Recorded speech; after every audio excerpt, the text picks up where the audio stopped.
Well, now we're going to talk about treated turquoise. It has a history of a couple thousand years. It goes back as far as turquoise mining goes back, which in the Middle East, ancient Persia, is about 2,500 years.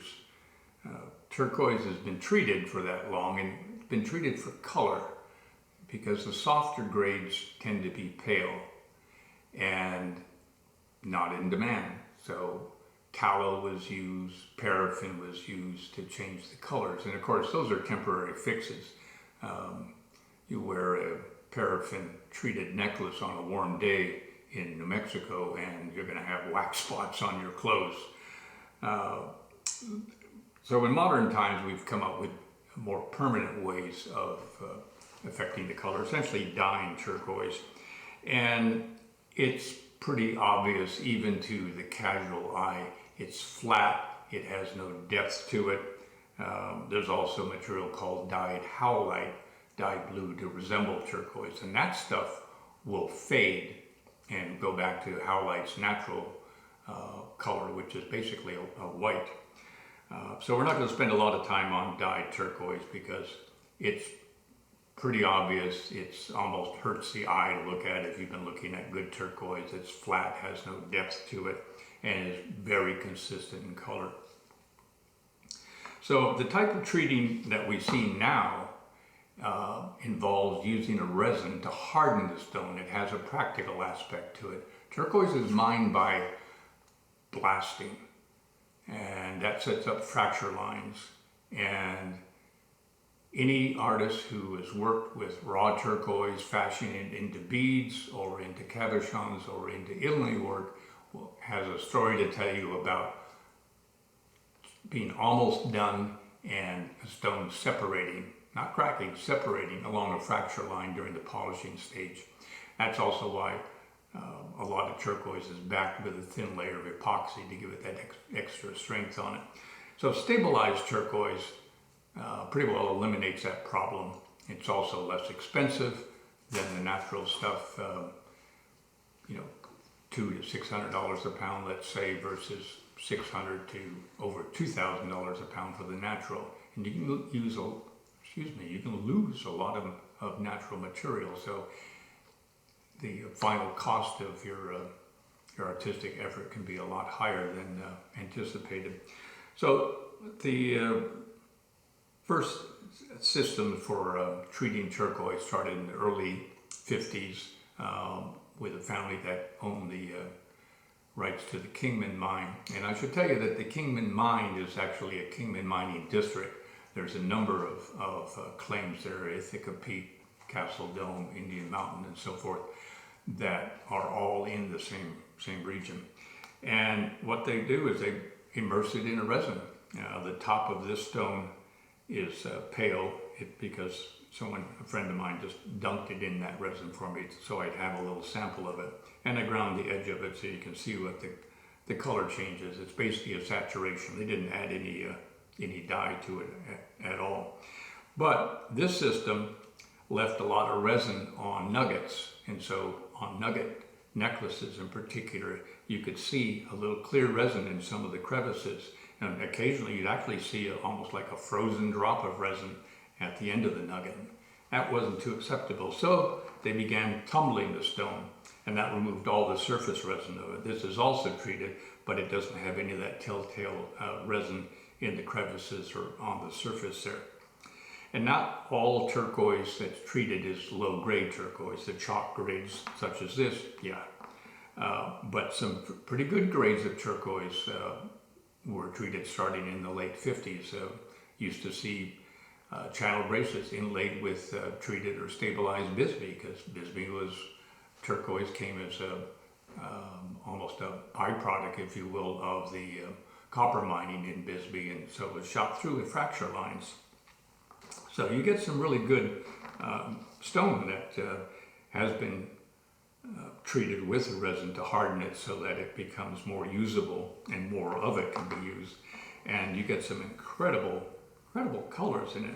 So it's not a net negative as long as it's sold and priced as what it is, which is a treated or stabilized stone. Now in inlay in particular, that can be pretty hard to tell. but the artist knows, because when you're cutting this stabilized stone, you can smell the resin, and I'll show you.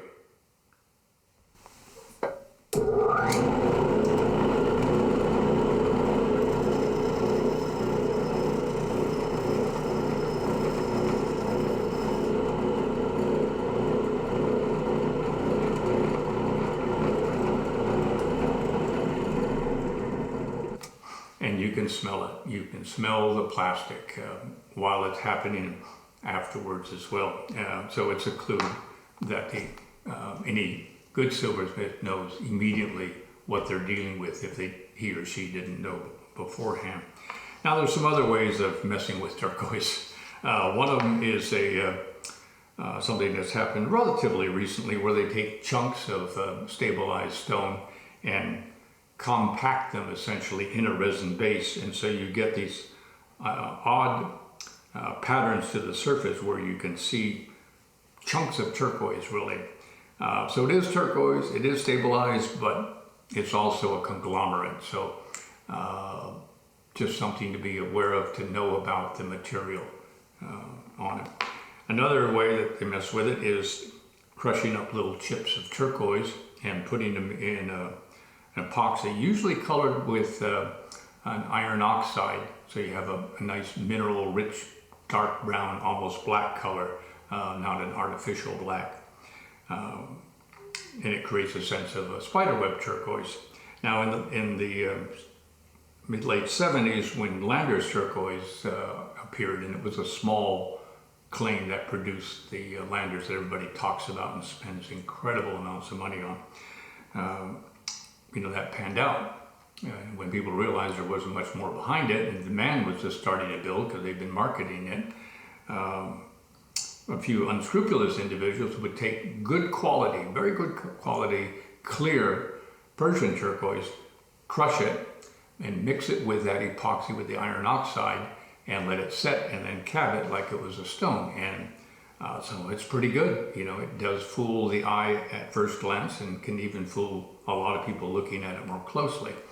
If you think you have one of those, it's a pretty easy test, because you have bubbles in water, you can get them out.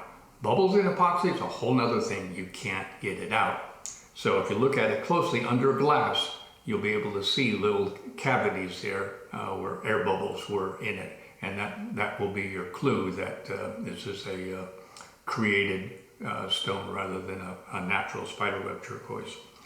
So what do I as a dealer do when people come in with, say, a clear stone, and I can't test the matrix to see if it's dry or saturated? They say it's Sleeping Beauty, and there's a lot of Sleeping Beauty turquoise around. The mine may have closed, but there's barrels and barrels and barrels of rough material that's being cut and released onto the market. A lot of it's stabilized, and some of it is natural. In this sort of setting, I can't tell. And if the artist didn't have to cut the stone, which they didn't, they can't tell. They go based on what they were told if they asked. Price point becomes an issue. So what I have to do is assume that these are stabilized or treated. Then if I'm wrong, then it's good news for everybody. They're natural, but I have to price them accordingly and mark them accordingly on the back as stabilized or treated turquoise. So it's become a bit of a dilemma. Some of the artists that we work with inlay, I can ask them, is it treated or natural? And I'll buy it either way, but I'll mark it and price it accordingly. So it's a changing market. The presumption used to be it's natural, and now, particularly for matched clear stones, that has flipped. Starting in about the late 1940s, after World War II in particular, started hearing and seeing what was called reconstituted turquoise, and it has a grainy texture to it, and it has a adhesive binder, and sometimes color is added to it, usually added. The idea is that when you're cutting turquoise, all that turquoise dust and so forth, you can see some chips here, falls in the bottom, and you can take that out because it's all turquoise. Well, turquoise also generally has matrix in it, and that's mixed in with it. So this idea that you've got this blue dust or this blue granules down in the bottom of your grinder or your saw is bogus. As you can see, apart from the chips, you're talking gray, blue-gray material. It's not turquoise at all. So that I mean, it is turquoise, but it's not turquoise color. So that whole concept of reconstituted turquoise, taking turquoise dust and reconstituting it, is completely bogus.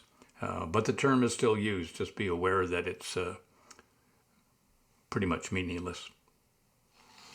Getting back to what we initially talked about, how you can alter the color of turquoise, and how difficult it can be to detect adulterated turquoise, even if you're a long experienced individual in the trade.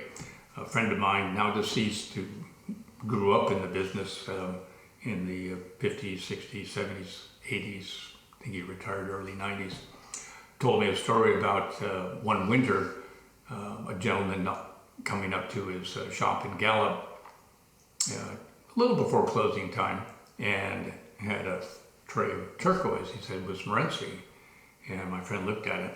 Beautiful stone, good, strong blue, like, top grade Morenci. And they negotiated a price. He bought it, and the guy left. So my friend's closing up the store, and one of the silversmiths with him said, "Hey, let me take a couple of those stones home, and I'll cab them out for you and bring them to you in the morning, and we'll figure out what to do." So the next morning, my friend shows up at his store to open it up, and already that Navajo gentleman, silversmith, is there waiting for him. And he said, shaking his head, he said, "Look, it was pale."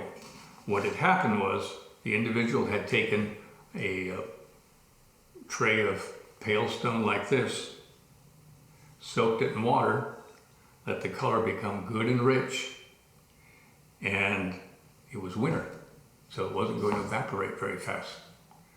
So he was dealing with, cold stone, if you will, and the color looked good, and it wasn't until it got to the silversmith's home and warmed up and the water evaporated that he realized he'd been taken. So caution is always the byword, and stories like that keep me on my toes. And I try to do the best I can to spot this sort of material and know exactly what I'm selling. There's some, as I mentioned, there's some really great stabilized stone out there. It just needs to be identified as such, and the difference in the working quality and in the case of, for example, turquoise bead necklaces, what that requires of the artist to be able to successfully work for it. It really moves it up to a higher level, which is why you see very little of that. So that's a very quick overview of the different ways that turquoise is messed with, and the pluses and minuses of each of those methods. And I hope you've found this useful, and that you'll continue to buy beautiful turquoise jewelry. Thank you very much.